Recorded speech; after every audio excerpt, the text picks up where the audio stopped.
ठीक है, तो आज हम शुरू करेंगे 10th क्लास की टेक्स्ट बुक का एक्सरसाइज 1.1। जहाँ हमें प्रश्न देख रहे हैं तो वहाँ हम ये पहला प्रश्न यही दिखा रहा है कि HCF निकालना है यूक्लिड विभाजन एल्गोरिथम का प्रयोग करके। ठीक है, पहले हम ये समझेंगे कि यूक्लिड विभाजन एल्गोरिथम होता क्या है। ठीक है, तो बहुत ही सिंपल है, देखते हैं क्या है।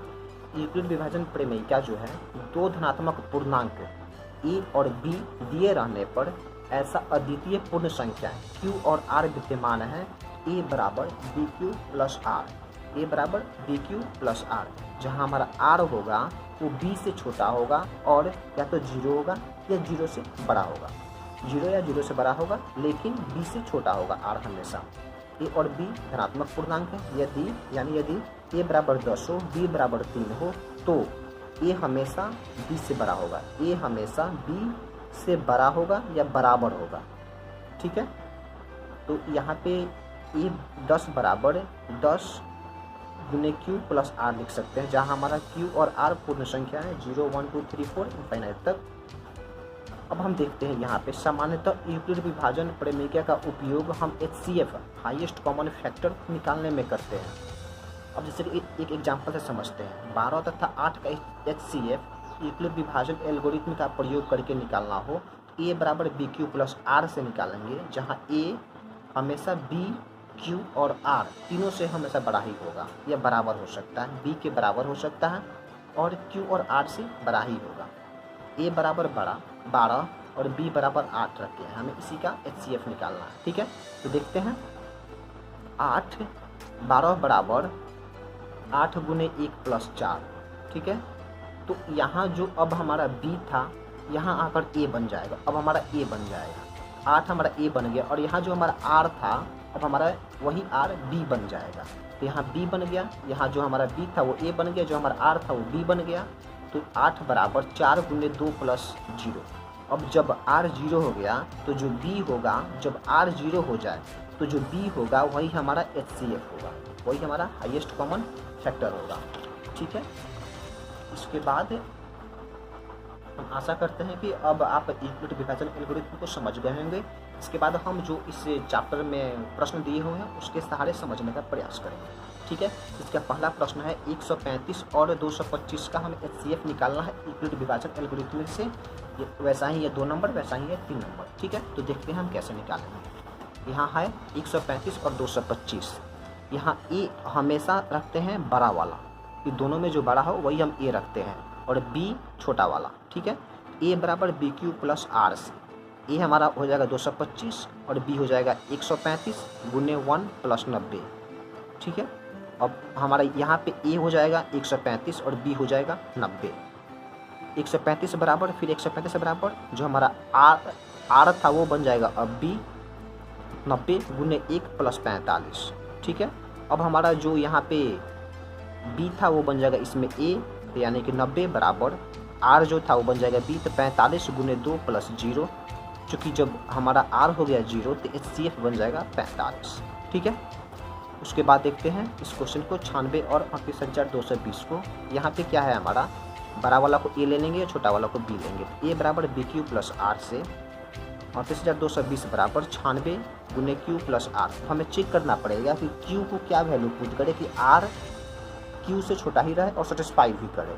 तो हम जब इस तरह चेक करेंगे Q को 1 2 कुछ पुट करके ट्राई करेंगे तो हम पाएंगे कि 96 गुने 195 को जब गुना करेंगे तो 38,220 पूरा आ जा रहा है। तो यहाँ R हमारा 0 आ रहा है, जब R हमारा 0 आ जाएगा तो HCF ही हमारा B बन जाएगा। तो B यहाँ पे क्या है 196 हमारा हो जाएगा HCF। इसके बाद देखते हैं तीसरा नंबर क्वेश्चन। तीसरा नंबर ये है 867 और 255। तो ये आपके रहेगा होमवर्क के तौर पे, आप इसको कीजिएगा। यहाँ पे A बन जाएगा आपका ये और B बन जाएगा ये, इसको आपको खुद से सॉल्व करना होगा। ठीक है, 4 नंबर एक क्वेश्चन हमने अपने खुद के मन से दिया हुआ, ये है 867 और 225। इसको यहाँ पे A बराबर 867 और B बराबर 225। ठीक है, तो यहाँ पे हम ये इसका जब निकालेंगे तो 867 बराबर 225, यहाँ Q की जगह पे कुछ पुट करेंगे, चेक करेंगे तो ये 3 बार में सेटिस्फाई कर रहा है और प्लस 192। ठीक है, वैसा ही जब यहाँ पे हमारा जो B था यहाँ आ जाएगा तो A बन जाएगा और जो हमारा R था यहाँ बन जाएगा B ठीक है। अब यहाँ जब जब यहाँ 33 बचेगा आर, तो यहाँ आएगा 33 तो बन जाएगा बी, और यहाँ जो 192 हमारा बी था यहाँ आ जाएगा तो बन जाएगा ए। फिर वैसा ही यहाँ का 33 यहाँ आएगा तो बन जाएगा ए, और यहाँ का जो आर था यहाँ बन जाएगा बी। फिर यहाँ का जब जो 27 था यहाँ आएगा तो बन जाएगा ए, और यहाँ का जो आर था यहाँ बन जाएगा बी। इसी प्रकार जब करेंगे तो लास्ट में जब हमारा आर 0 आएगा तो यहाँ जो बी होगा वही हमारा HCF बन जाएगा, ठीक है। अब आपके पास एक हरकुलिन टास्क यानी एक डिफ़िकल्ट टास्क ये बनता है कि ये होता कैसे है, ठीक है। तो ये ऐसे होता है जैसे कि हम पहला प्रश्न ही आपको समझाने का प्रयास करें, जो कि पहला था 225 बराबर 135 गुने 1 प्लस 90। हमने कैसे किया, अगर हम यहाँ चेक करेंगे कि 225 गुने अगर 2 कर दें, 225 बराबर 135, 225 135 गुने 2 कर दें तो कितना बन जाएगा, ये बन जाएगा आपका 5 10 26 127 270, जो कि इससे अधिक हो गया, इससे अधिक हो गया, जो कि यहाँ पे चलेगा ही नहीं। तो इसलिए यहाँ पे हम 1 पुट करेंगे, और यहाँ देख रहे हैं कितना शेषफल बचा, 90 बचा, तो यहाँ 90 लिखेंगे। वैसा ही जब यहाँ हमारा 135 आएगा और यहाँ हमारा 90 आएगा तो यहाँ हम 2 क्यों नहीं लिखे, 90 गुने 2 क्यों नहीं किए, क्योंकि अगर हम 90 गुने 2 करेंगे तो यहाँ बच जाएगा हमारा कितना 180 बन जाएगा, जो कि इससे अधिक हो रहा है। तो यहाँ हमारा जो बी गुने क्यू कर रहे हैं तो बी गुने क्यू हमेशा ए से कम ही होना चाहिए, और उसके करीबी में कम होना चाहिए, ज़्यादा कम नहीं होना चाहिए, करीब से करीबी में, ठीक है। इस प्रकार से हमने ए बराबर बी क्यू प्लस आर को यूज किया है। यहाँ हम आपको 3 नंबर क्वेश्चन जो था उसको भी मैंने सॉल्व कर दिया है। 867 गुने 225 जो था 255 उसको हमने सॉल्व किया। ए बराबर बी क्यू प्लस आर से 867 बराबर 255 गुने 3 कीजिएगा, यहाँ अगर 4 कीजिएगा तो 867 से अधिक बन जाएगा, इसलिए हम 3 पुट करेंगे और देखेंगे कितना हमारा शेषफल बच रहा है, जितना बचा हुआ उसको ऐड में कर देंगे।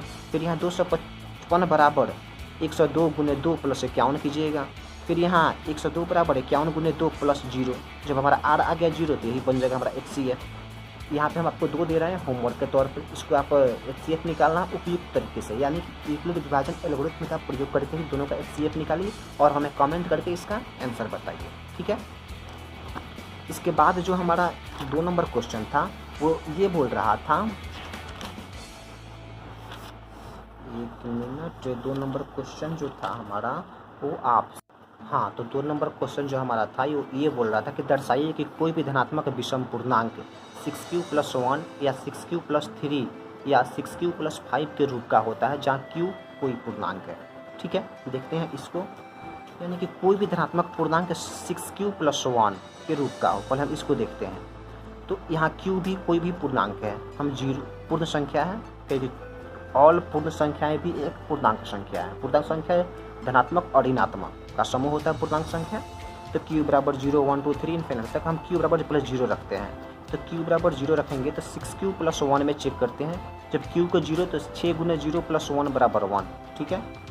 इसके बाद देखते हैं जब q बराबर 1 रखते हैं, 1 रखेंगे तो 6q + 1 बराबर 6 गुने 1 + 1 बराबर 7, ये भी विषम संख्या है, ये भी विषम संख्या है, ठीक है। तो हम q बराबर 2 रखते हैं, 2 रखेंगे तो 6q + 1 बराबर 6 गुने 2 + 1 यानी 12 + 1 13, ये भी विषम संख्या आया। यदि हम q बराबर 3 रखें तो 6 गुने 3 + 1 यानी 18 + 1 19, ये भी विषम संख्या आया। इस प्रकार हम देख रहे हैं उपयुक्त नतीजे से हम यह कह सकते हैं कि q कोई भी पूर्ण संख्या के लिए या कोई भी पूर्णांक संख्या के लिए 6q + 1 एक धनात्मक संख्या, धनात्मक विषम संख्या, धनात्मक विषम पूर्णांक ही होगा। ये सब पूर्णांक संख्याएं ही है, ठीक है। तो इसमें पूर्णांक संख्या या पूर्ण संख्या आप कन्फ्यूज ना होइएगा, ऑल पूर्ण संख्याएं एक पूर्णांक संख्या है, ठीक है। इसके बाद देखते हैं 6q + 3 के लिए, इसमें भी दिया है, पार्ट 2 है इसका। यदि q बराबर 0 1 2 3 कुछ भी रख रहे हैं इनफाइनाइट तक, तो q बराबर 0 पर पुट करते हैं। 0 पुट करेंगे तो 6 गुने 0 + 3 क्या बन रहा है, 0 + 3 बराबर 3, विषम संख्या, ठीक है। यदि q बराबर 2 पुट कर रहे हैं तो 6 गुने 2 + 3 यानी कि 15 आ रहा है, ये भी विषम संख्या है।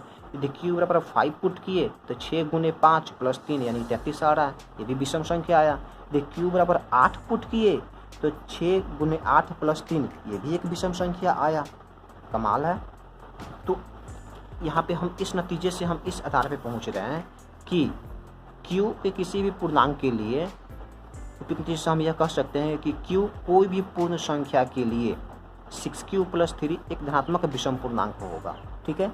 अब आपके लिए ये होमवर्क है कि आप खुद से साबित कीजिए कि क्यू कि किसी भी पूर्ण संख्या के लिए 6q + 5 एक धनात्मक पूर्णांक होगा। ठीक है। इसके बाद जो आपका 3 नंबर क्वेश्चन था वो ये बोल रहा है कि किसी परेड में 6 से 16 सदस्यों वाली एक सेना की टुकड़ी को 32 सदस्यों वाली एक आर्मी बैंड के पीछे मार्च करना है। ठीक है। दोनों समूहों को समान संख्या वाले स्तंभ में मार्च करना है। वाओ। उन स्तंभों की अधिकतम संख्या क्या होगी जिसमें वे मार्च कर सके। ध्यान से देखिए, अधिकतम संख्या क्या होगी। अधिकतम संख्या के लिए हम HCF निकालेंगे, हाईएस्ट कॉमन फैक्टर। ठीक है। यानी कि ये हमसे इनडायरेक्टली HCF पूछ रहा है। ठीक है। तो 6 से 16 और 32 का HCF निकालेंगे, वही अपना यूक्लिड विभाजन एल्गोरिथम का प्रयोग करके 6 से 16 बराबर 32 गुने 19 + 8 कर देंगे। फिर 32 बराबर 8 गुने 4 + 0, जब R आ गया 0 तो HCF आ गया 8, अतः स्तंभों की अधिकतम संख्या 8 हो जाएगी। ठीक है। इसके बाद जो हमारा 4 नंबर क्वेश्चन बोल रहा है वो ये बोल रहा है कि यूक्लिड विभाजन प्रमेय का प्रयोग करके दर्शाइए कि धनात्मक पूर्णांक का वर्ग, किसी भी धनात्मक पूर्णांक का वर्ग पूर्णांक के लिए m के लिए 3m या 3m + 1 के रूप का होता है। ठीक है। यदि किसी भी धनात्मक संख्या का वर्ग होगा तो जो वर्ग होगा वो 3m या 3m + 1 के रूप का होगा। ठीक है। तो यहाँ जैसे कि हम अपना संख्या लिए हैं, कोई भी पूर्ण संख्या, 1 का वर्ग किए तो 1 ही आया। 2 जो कि 3 गुने 0 + 1 3m + 1 के रूप का है, जहाँ m बराबर 0 है। वर्ग संख्या इस रूप का है, 3m + 1 के रूप का है। ठीक है। जब हम 2 का वर्ग किए जो कि 4 आया। 4 क्या है, 3 गुने 1 + 1 यानी कि 3m + 1 के रूप का है। ये भी जहाँ m क्या है 1 है। या हम 3 का स्क्वायर किए, पूर्ण जो कि वर्ग है 3 का 9 को देख रहे हैं, 3 गुने 3 यानी कि 3m के रूप का है, जहाँ m बराबर 3 आ रहा। 4 का स्क्वायर किए जो कि 16 एक वर्ग है। 3 गुने 5 + 1 यानी 3m + 1 के रूप का है, जहाँ की 5m बराबर 5 है।